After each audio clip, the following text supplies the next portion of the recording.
అమ్మ ఏంటమ్మా ఇలా ఎందుకు చేస్తున్నావమ్మా? నీకోసం అమ్మాయి గారు ఎంత చేశారో నీకు కూడా తెలుసు కదమ్మా.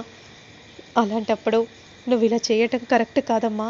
అయినా ఏంట్రా పదే పదే నువ్వు తన గురించి ఎందుకు ఆలోచిస్తున్నావో నాకు అర్థం కావట్లేదు. అయినా నువ్వే చూస్తున్నావు కదా, ఈరోజు కూడా వాళ్ళ నాన్నే ముఖ్యం అనుకొని వెళ్ళిపోయింది. అలాంటప్పుడు ఇంకా తన గురించి ఎందుకు ఆలోచిస్తున్నావు? పీడ విరగడైపోయిందని అనుకోవాలి అని విధంగా అంటూ వెంటనే అక్కడే ఉన్న పాప ఫొటోస్ని తీసుకుని చింపుతూ ఉంటుంది. నా మనవడే లేనప్పుడు ఇక తను కూడా అక్కర్లేదు అని అంటూ ఆ ఫొటోస్ అన్నీ చింపి పడేయగానే, ఎందుకమ్మా ఇలా ఎందుకు చేస్తున్నావమ్మా? వద్దమ్మా, అలా చేయటం కరెక్ట్ కాదమ్మా. అయినా అవునే ముత్యాలు, ఎప్పుడు మనవడు మనవడు అని అంటున్నావేంటి? కోడలు ముఖ్యం కదా. నా మనవడి కోసమే ఇన్నాళ్ళు కోడల్ని ఓపిక పట్టానయ్యా. ఇక ఇప్పుడు కోడలతో నాకు అవసరం కూడా లేదు. వాళ్ళ మాటలు నేను పడలేను. వాళ్ళ నాన్నే ముఖ్యమని వెళ్ళిపోయాక ఇక తన గురించి నేను ఆలోచించకూడదని అనుకుంటున్నాను. ఇంట్లో ఎవరు కూడా ఆలోచించడానికి వీల్లేదు. ఏరా అయ్యా, ముఖ్యంగా చెప్తున్నాను వినరా? ఈ అమ్మ ముఖ్యమైతే నువ్వు ఈ ఇంట్లోనే ఉండాలి. ఇక ఆ అమ్మాయి గారిని చూడడానికి, కలవడానికి నువ్వు వెళ్ళడానికి వీల్లేదు. అలా వెళ్ళాలని అనుకుంటే ఇక నేను లేననుకొని ఇక్కడి నుండి వెళ్ళిపో అని ఈ విధంగా అంటూ వెంటనే అక్కడి నుండి వెళ్తూ ఉంటే, ఏంటి ముత్యాలు ఇలా ఎందుకు చేస్తున్నావే? మీరుండండి, నేను ఏది చేసినా నా కొడుకు కోసమే చేస్తానయ్యా అని విధంగా అంటూ వెంటనే అక్కడి నుండి వెళ్తూ ఉంటే, ఇక అప్పలనాయుడు మాత్రం చాలా బాధగా దీనంగా చూస్తూ ఉంటాడు. మరోవైపు మాత్రం అక్క, అసలు ఇదంతా రాజుగాడు చేశాడంటే ఇప్పటికీ కూడా నమ్మలేకపోతున్నానక్క. అసలు ఇలా ఎందుకు చేశాడక్క? తమ్ముడు, ఏం చేద్దాం తమ్ముడు? అయినా నేనెంత నరకయాతన పడ్డాను తమ్ముడు. అమరూప, రూమ్లోకి వెళ్ళు అని అనగానే వెంటనే రూమ్లోకి వెళ్తూ ఉంటే, మమ్మీ వీళ్ళని మాత్రం పూర్తిగా దూరం చేయాలి మమ్మీ, దూరం చెయ్యాలిరా. ఇక ఎంటర్ అయ్యాం కదా, మనం అదే పనిలో ఉండాలి అని విజయాంబిక అంటూ ఉంటుంది. నాన్న, మీతో ఒక ముఖ్యమైన విషయం మాట్లాడాలి నాన్న. ఎందుకు నాన్న? రాజు ఎలాంటి వాడో నీకు తెలుసు కదా నాన్న.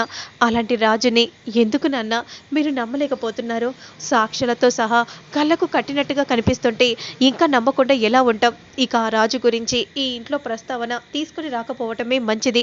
ఇంకొకసారి ఆలోచించండి నాన్న, మీకే అర్థమవుతుంది. ఇంకెప్పుడు కూడా ఆ రాజు గురించి ఆలోచించను.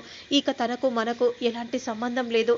ఎన్నాళ్ళు ఎన్నాళ్ళు కూడా వాడిని నమ్మి మోసపోయాను. నువ్వు వాడి మాయలో పడకూడదమ్మా. నేను నీ మంచి కోసమే చెప్తున్నాను నాన్న. రాజు అలాంటి వాడు కాదు నాన్న. వాళ్ళ ప్లాన్లో నేను కూడా భాగస్వామిని అయ్యాను నాన్న. అసలు ఆ ప్లాన్లో ఎందుకు అలా చేశారో నాకు తెలుసు నాన్న. అమ్మ, ఇదంతా వాళ్ళే చేశారని నాకు తెలుసమ్మా. నువ్వు ఇలాంటి తప్పు నువ్వు చెయ్యవు, నాకు అదంతా తెలుసమ్మా.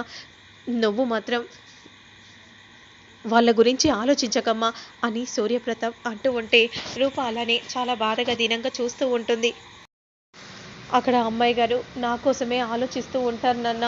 నేనేం చేయాలో నాకేం అర్థం కావట్లేదు. అమ్మేమో ఇలా మారిపోయింది. ఒక్క క్షణం కూడా సంతోషం లేకుండా ఇలా అయిపోయింది ఏంటి నాన్న? ఇప్పుడు నేను అమ్మాయి గారితో ఎలాగైనా మాట్లాడాలి. ఎరా అయ్యా, వెళ్ళరా, ధైర్యం ఇవ్వరా? నేనున్నాను అని అమ్మాయి గారికి ధైర్యం ఇచ్చేలా మాట్లాడు. సరే నాన్న, త్వరగా వెళ్తాను అని అంటూ వెంటనే అక్కడి నుండి గోడ దూకి వెళ్తూ ఉంటాడు. మరోవైపు మాత్రం జరిగిందంతా రూప తలుచుకొని చాలా బాధపడిపోతూ ఉంటుంది. రాజుని కలవాలి, రాజుతో మాట్లాడాలని ఉంది. ఇప్పుడు నేను రాజుతో ఎలా మాట్లాడాలో నాకేం అర్థం కావట్లేదు అని మనసులో రూప అనుకుంటూ దీర్ఘంగా ఆలోచిస్తూ ఉంటుంది. సుమా, రూపకి భోజనం పంపించావా? రూమ్కి పంపించాను బావగారు. తింటుందో లేదో తెలియదు. సరే, నేను వెళ్ళి చూస్తానులే సుమా. తమ్ముడు, నువ్వేం చూడాల్సిన అవసరం లేదు. పార్టీకి సంబంధించినవి నువ్వు చూసుకో తమ్ముడు. రూప విషయం గురించి నేను చూసుకుంటానులే అని అంటూ ఉంటే, అక్క, నిజంగా చాలా బాధగా ఉందక్క. నువ్వు ఎలాంటి దానివో నాకు తెలిసి కూడా నిన్ను ఇలా దూరంగా పెట్టడం నాకు చాలా బాధగా ఉంది. తమ్ముడు, అలా ఎందుకు అనుకుంటున్నావు? అవునక్క, చిన్నప్పటి నుండి నిన్ను చూస్తున్నాను, కానీ నిన్ను నేను నమ్మలేదక్క. క్షమించక్క. తమ్ముడు, నువ్వు నాకు క్షమాపణ చెప్పడం ఏంటి? ఇప్పటికైనా నువ్వు అర్థం చేసుకున్నావు. మళ్ళీ నువ్వు నన్ను ఇంట్లోకి రానిచ్చావు. అంతే నాకు చాలు తమ్ముడు. అక్క, ఇంకోసారి కూడా చెప్పాలని ఉందక్క. ఎందుకో తెలుసాక్క, ఆపద్ధర్మ ముఖ్యమంత్రిగా నేను సంతకం పెట్టినప్పుడు నువ్వు లేవక్క. అందుకే దీనికి కూడా క్షమాపణ కోరుతున్నాను. తమ్ముడు అలా ఎందుకు అనుకుంటున్నావు? నువ్వు ఎదిగావు అంతే, చాలదంటావా అని విజయాంబిక అంటూ ఉంటే సూర్యప్రతాప్ అలానే చూస్తూ ఉంటాడు. ఇక మరోవైపు మాత్రం రాజు గోడ దూకి అలా రూప ఉన్న రూమ్లోకి వస్తుంది. అమ్మాయి గారు అని రాజు అనగానే, రాజు నేనే నీతో మాట్లాడాలి, నిన్ను కలవాలని అనుకున్నాను రాజు, అప్పుడే వచ్చేసావు రాజు అని అంటూ వెంటనే గట్టిగా రాజును హక్ చేసుకుంటుంది. చాలా బాధపడిపోతూ ఉంటుంది. ఇక మరోవైపు రూప భోజనం చేసిందో లేదో, భోజనం మాత్రం రూమ్కి పంపించాను బావగారు. భోజనం చేసిందో లేదో నాకు కూడా తెలీదు బావగారు. అసలు రూప ఎందుకు రాజు గురించి ఆలోచిస్తుందో అర్థం కావట్లేదు. నేనేం చేయాలో కూడా నాకు తెలియట్లేదు. అక్క, నిన్ను మాత్రం నేను చాలా బాధ పెట్టానక్క. తమ్ముడు నువ్వు ఎందుకు పదే పదే ఆలోచిస్తున్నావు చెప్పు? నువ్వు ఆలోచించాల్సిన అక్కర్లేదు తమ్ముడు. ఇప్పుడు నువ్వు నీ పదవి గురించే నువ్వు ఆలోచించాలి. ఇంట్లో నేనున్నాను కదా చూసుకోవడానికి. అయినా ఇదంతా ఆ రాజు చేత ఆ విరూపాక్షి చేయించింది. దీని వెనుక ఉంది ఖచ్చితంగా ఆ విరూపాక్షియే అయ్యుంటుంది. నిన్ను కావాలని చంపింది కూడా ఆ రాజునే తమ్ముడు అని విరూపాక్షి గురించి అలా విజయాంబిక చెప్పగానే సూర్యప్రతాప్ కోపంగా ఆలోచిస్తూ ఉంటాడు. మరోవైపు మాత్రం రూపరాజు ఇద్దరు మాట్లాడుకుంటూ ఉండగా అసలు రూప భోజనం చేసిందో లేదో అని అంటూ అలా రూమ్ దగ్గరికి వచ్చి తలుపులో తెరవగానే ఒక్కసారిగా రాజు వెళ్ళి దాక్కుంటాడు. రూప కంగారు పడిపోతూ ఉంటుంది. రాజును చూసేశాడా అని అనుకుంటూ పక్కకు తిరిగి చూసేసరికి రాజు కనిపించడు. వెంటనే కబోర్డ్లో వెళ్ళి దాక్కుంటాడు. అమ్మ రూప భోజనం చేయమ్మా. నాన్న ఒక్కసారి రాజు గురించి ఆలోచించండి నాన్న. ఆలోచించడానికి ఇంకేం లేదమ్మా. ఇంకెప్పుడు కూడా రాజు ప్రస్తావన తీసుకుని రాకు. భోజనం చేయమ్మ రూప అని అంటూ అక్కడి నుండి వెళ్ళిపోగానే అంతలో రాజు బయటికి వచ్చి, చూసావా రాజు నాన్న ఎలా మొండిగా ఉంటున్నాడో అంత విన్నాను.